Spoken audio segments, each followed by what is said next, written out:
Buenos días, doctora Rosita Vélez, somos el grupo número 3 y el día de hoy vamos a hablar sobre los materiales de laboratorio.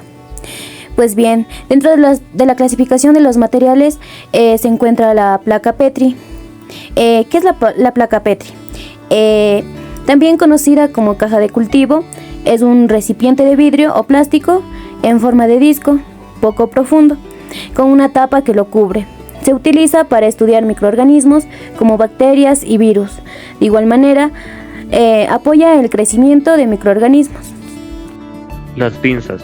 Las pinzas se utilizan para manipular objetos en entornos de laboratorio de manera segura y precisa. Es importante elegir el tipo adecuado de pinza para que cada tarea específica, ya que hay diferentes diseños y materiales que se adaptan a distintas necesidades.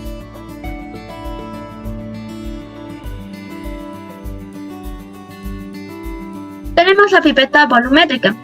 Es un instrumento de laboratorio que consiste en un tubo largo, estrecho de la línea de aforo que indica el volumen máximo que se debe alcanzar el líquido. Está diseñada para medir un volumen fijo y preciso, por lo que se utiliza principalmente en análisis químicos y bioquímicos.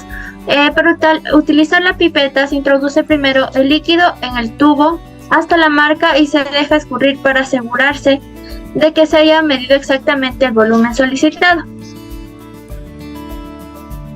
El matraz de forado. El matraz de forado es un recipiente volumétrico con forma de pera y una base aplanada. Este presenta un cuello largo y delgado. Estos están calibrados para contener el volumen específico de un líquido a una temperatura definida. También este presenta una marca llamada foro, la cual establece el límite de líquido que acepta el matraz. Entre el aforo y la boca de la matraz hay una distancia considerable que permite que se pueda agitar el contenido en caso de que sea necesario. Bureta. Una bureta es un instrumento de laboratorio que por lo general se utiliza para medir con precisión el volumen de un líquido. Es un tubo largo y delgado de vidrio o de plástico, con una escala a grado de milímetros.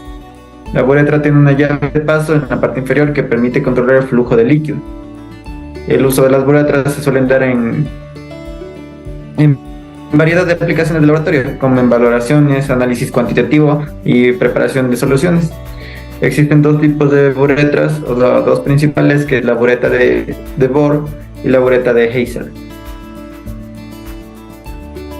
También tenemos la piseta. La piseta es un recipiente cilíndrico sellado con una tapa rosca, el cual posee un pequeño tubo con una abertura capaz de entregar agua o cualquier líquido que se encuentre en el contenido interior en pequeñas cantidades.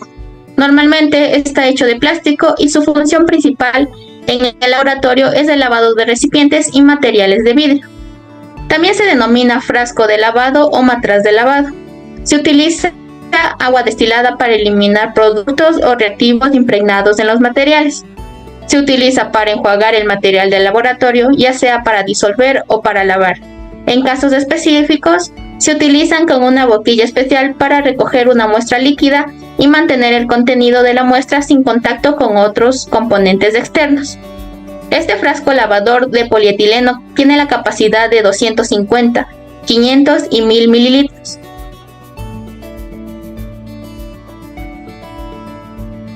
La probeta es un cilindro de laboratorio, es una pieza común para equipos y se utiliza para medir el volumen en estado líquido o sólido. El cilindro es alto y estrecho, cada línea marca un cilindro graduado, pero también se representa en mililitros.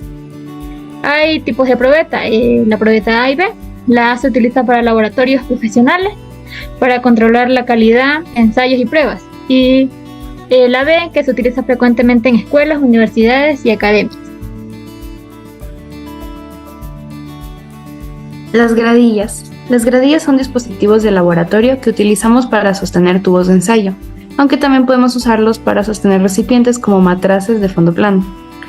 Como su estructura tiene múltiples agujeros que están diseñados específicamente para mantener los tubos de ensayo en posición vertical. Esto va a facilitar el manejo y la observación durante experimentos y procedimientos de laboratorio. Las gradillas nos proporcionan un soporte estable para los tubos de ensayo y nos ayudan a mantenerlos organizados para así evitar accidentes. También nos sirven en la parte de la limpieza de los tubos, pues al ponerlos boca abajo se pueden secar de mejor manera y facilitan la observación de las reacciones en los experimentos. El portaobjetos. El portaobjetos es una lámina que sirve de soporte para las preparaciones de los cuerpos que serán estudiados en el microscopio.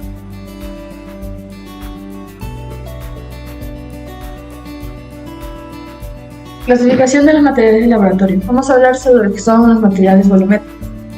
Como primero tenemos el matraz aforado, que es un equipo que se emplea para medir un volumen exacto de líquido con base a la capacidad del propio matraz, que parece indicar. La probeta es un vaso de vidrio de forma tubular con pie generalmente graduado que se usa en los laboratorios para medir líquidos o gases. Tenemos la pipeta graduada. La pipeta es un instrumento volumétrico de laboratorio formada por un tubo transparente, generalmente de vidrio, que termina en unas puntas de forma cónica y tiene una graduación, básicamente una serie de marcas grabadas indicando distintos volúmenes. Las pipetas se utilizan para medir con precisión y transferir líquidos. La micropipeta. Las micropipetas son un instrumento básico en el laboratorio, imprescindible para tomar y dispensar pequeños volúmenes de líquidos de manera precisa. Por último tenemos la bureta, que es un tubo largo de vidrio grabado en décimas de centímetros cúbicos, que está abierto por un extremo y por el otro termina en una caperuza con llave. El uso principal de esta bureta se da entre su uso volumétrico, debido a la necesidad de medir con precisión volúmenes de líquido a una determinada temperatura.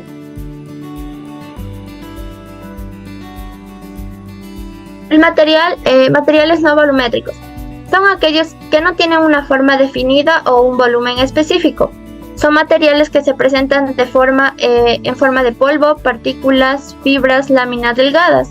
En este caso tenemos dos.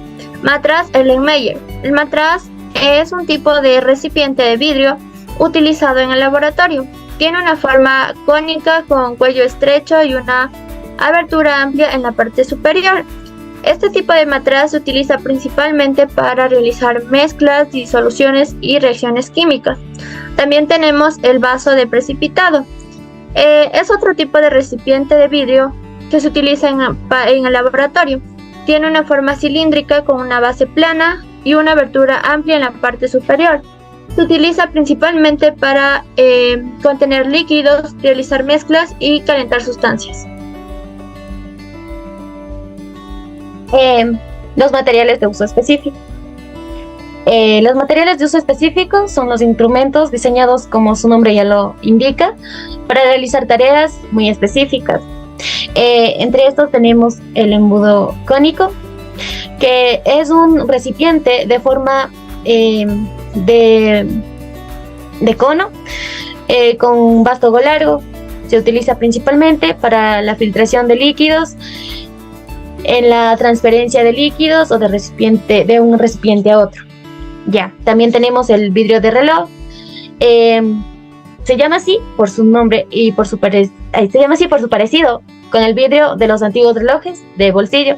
Se utiliza en química para evaporar los líquidos, para pesar productos sólidos como cubiertas de vasos de precipitación y para contener sustancias parcialmente corrosivas. La micropipeta, que es un instrumento importante utilizado para medir pequeños volúmenes de líquido con precisión.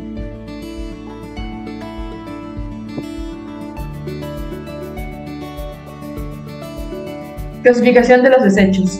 Con desechos no peligrosos o desechos comunes tenemos los que no entrañan ningún peligro biológico, químico, radiactivo o físico particular. Este tipo de desechos se dispondrán en recipientes o fundas. Ejemplos de desechos comunes. En este caso tenemos los desechos comunes orgánicos y los inorgánicos. Los orgánicos, restos de comida, papel, cartón, madera y otros materiales. y claramente no hayan sido utilizados en el laboratorio. Inorgánicos, vidrio, metal, plástico y otros materiales que no se descomponen por acción de microorganismos.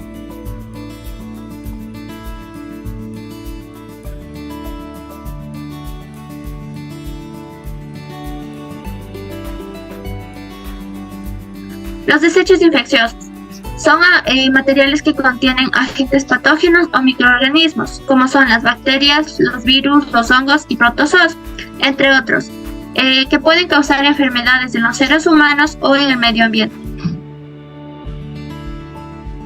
Unos ejemplos que podemos dar de desechos infecciosos son las muestras biológicas que son utilizadas para el análisis químicos, microbiológicos, citológicos, histológicos, entre otros. También materiales contaminados con sangre o fluidos corporales que representen riesgo para la salud. También envases que contengan heces y orina.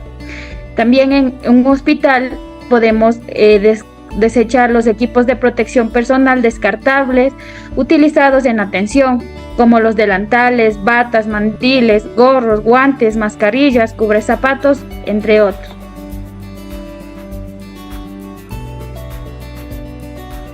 Desechos especiales son aquellos residuos que contienen o pueden contener agentes patógenos en concentraciones o cantidades suficientes para causar una enfermedad a un huésped susceptible, y se pueden encontrar en categorías como cultivos, almacenadas, patógenos, sangres, productos derivados, materiales cortopunzantes o residuos de animales. Los desechos químicos. Los desechos químicos pueden ser tanto líquidos como sólidos. Se consideran peligrosos por sus materiales y características corrosivas, reactivas, tóxicas, explosivas e inflamables, y también por el riesgo que conlleva para la salud y el medio ambiente. Estos residuos, por la reactividad química, deben tener una atención especial a la hora de manipularlos, identificarlos y avanzarlos una vez empleados para su posterior eliminación. Algunos ejemplos de desechos químicos tenemos a las soluciones ácidas o alcalinas gastadas, soluciones de materiales pesados, disolventes orgánicos utilizados, sustancias inflamables o combustibles, reactivos vencidos o deteriorados. Desechos radioactivos. Los desechos radioactivos son materiales en forma gaseosa, líquida o sólida, para los que no está previsto ningún uso, ya que contiene o están contaminados con elementos químicos radioactivos. Estos pueden ser el uranio o materiales expuestos al uranio, el carbono, el cobalto y el radón. Son aquellos medicamentos caducados, fuera de especificaciones y residuos de sustancias que han sido empleadas en cualquier tipo de procedimiento, dentro de los cuales se incluyen desechos producidos en laboratorios farmacéuticos que no cumplan los estándares de calidad, incluyendo sus empaques.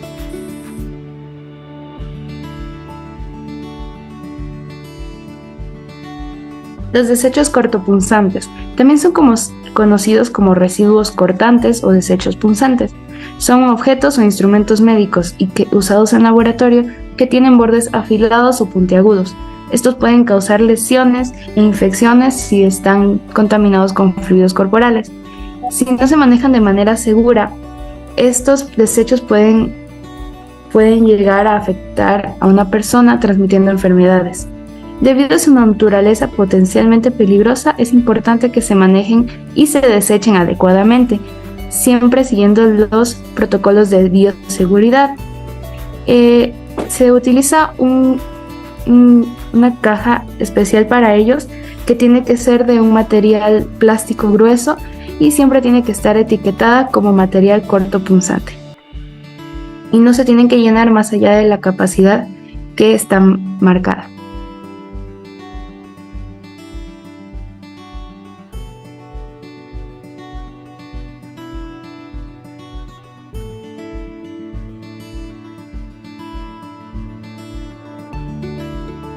Francisco, doctor.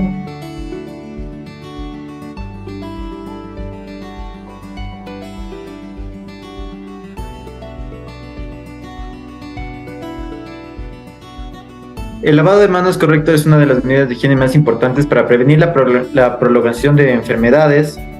El lavado de manos con agua y jabón elimina los microbios que pueden causar enfermedades como el resfriado común, la gripe, la diarrea y la neumonía. ¿Cómo lavarse las manos correctamente? Se moja las manos con agua limpia y corriente, ya sea tibia o fría. Se aplica jabón en la palma de las manos. Se frota vigorosamente durante al menos 20 segundos. Se asegura también de frotar todas las superficies de las manos, incluido las palmas, las plantas, los dorsos, los espacios entre los dedos debajo de las uñas. Enjuague bien las manos con agua limpia y corriente y séquese las manos con una toalla limpia o se puede dejar secar con el aire. Luego de esto, claramente tenemos que esto se hace antes y después del laboratorio.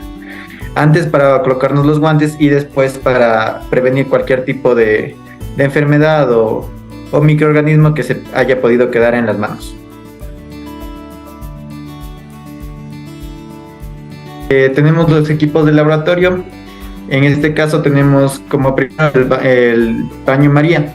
Baño María de un laboratorio es un equipo que se utiliza para calentar e incubar diferentes muestras a través de una cubeta que se llena de agua.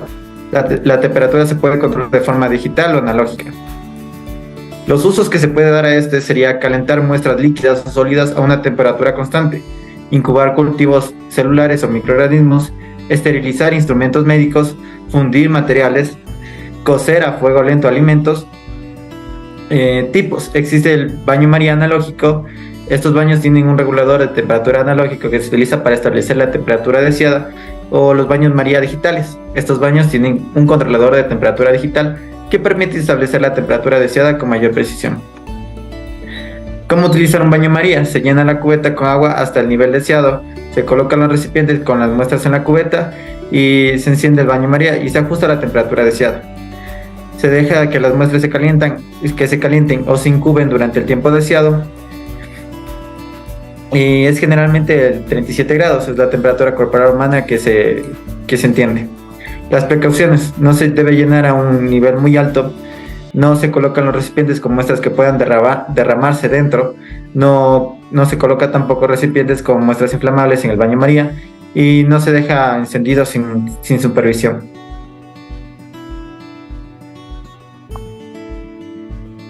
El baño María seco también es conocido como horno de secado. Este equipo de laboratorio se utiliza para secar muestras o calentar sustancias a temperaturas controladas en entornos en los que no se presente humedad. A diferencia del baño María tradicional, que utiliza el agua para transferir calor, el baño María seca utiliza aire caliente para realizar el proceso de secado o de calentamiento. Esto es útil cuando se necesita evitar la humedad en muestras. Unas características del baño María es el que está equipado con un termostato que permite controlar la temperatura de la manera más precisa. El secado de muestras sensibles es ideal porque hay muestras que son sensibles a la humedad, como polvo o materiales biológicos que no pueden estar en contacto. El secado a baño María se utiliza para calentar sustancias que son parte de reacciones químicas o para evaporar solventes de muestras naturales. Las balanzas de precisión. Una balanza de precisión es un instrumento de pesaje destinado justamente para medir masas de sólidos y líquidos con alto grado de precisión. Generalmente este tipo de balanzas tienen un menor rango y son utilizadas para pesar masas más pequeñas comparadas con las balanzas que utilizamos diariamente. Por ejemplo, en la producción de fármacos el peso es un factor central, ya que cada milímetro cuenta. Primero hay que no pesar las sustancias directamente en la báscula, sino sobre un plato. También el recipiente debe estar limpio y seco.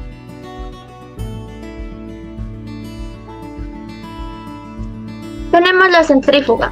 Es un equipo de laboratorio que se utiliza para separar componentes de una mezcla o suspensión mediante la aplicación de la fuerza centrífuga.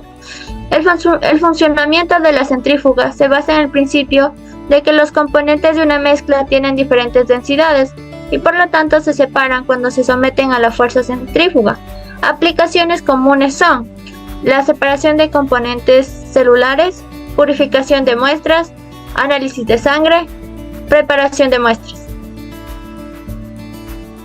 En materiales de laboratorio tenemos lo que es el extintor, que es un aparato portátil para apagar fuegos o incendios de pequeña magnitud, que consiste en una especie de botella grande, en cuyo interior hay una sustancia líquida, espumosa o en forma de polvo, que está conformada por agua pulverizada, hidrocarburos, dióxido de carbono y entre otros. Esto sirve para apagar el fuego y se arroja un chorro de esta sustancia sobre el mismo. Esterilizador. Es un recipiente metálico de paredes gruesas con cierre hermético que permite trabajar con vapor de agua a alta presión y alta temperatura, que sirve para esterilizar el instrumental, como el material médico del laboratorio, etc., o también los alimentos. Para usar este esterilizador, se carga el esterilizador y se aprieta la tapa manteniendo la espita de descarga abierta. Se ajusta seguidamente la válvula de seguridad a la temperatura requerida y se conecta a la fuente de calor. Cuando el agua hierva, fluirá el vapor para la espita de descarga, arrastrando con él el aire caliente existente en la cámara. El espectrofotómetro es un instrumento de laboratorio utilizado para medir la absorbancia y transmitancia de la luz a través de una muestra en función de la longitud de la onda de la luz. Se utiliza principalmente en química, bioquímica, biología molecular y en ciencias ambientales para realizar análisis cuantitativos y cualitativos de sustancias químicas y biológicas. Su funcionamiento implica que una fuente de luz emita una haz monocromática que pasa a través de una muestra. Luego se mide la cantidad de luz que la muestra absorbe o permite pasar a través de ella en función de la longitud de la onda específica de la luz utilizada. Estas mediciones se registran con un espectro que muestra cómo la absorbancia varía en función de la longitud de la onda. A partir de estos datos es posible determinar la concentración de una sustancia en la muestra, la pureza de una sustancia o incluso identificar sustancias desconocidas mediante la comparación con patrones de referencia. Las aplicaciones comunes de este espectrofotómetro es el análisis cuantitativo de concentraciones, estudios de cinética química, determinación de la pureza de compuestos químicos, análisis de muestras biológicas, análisis ambiental y la identificación de sustancias desconocidas.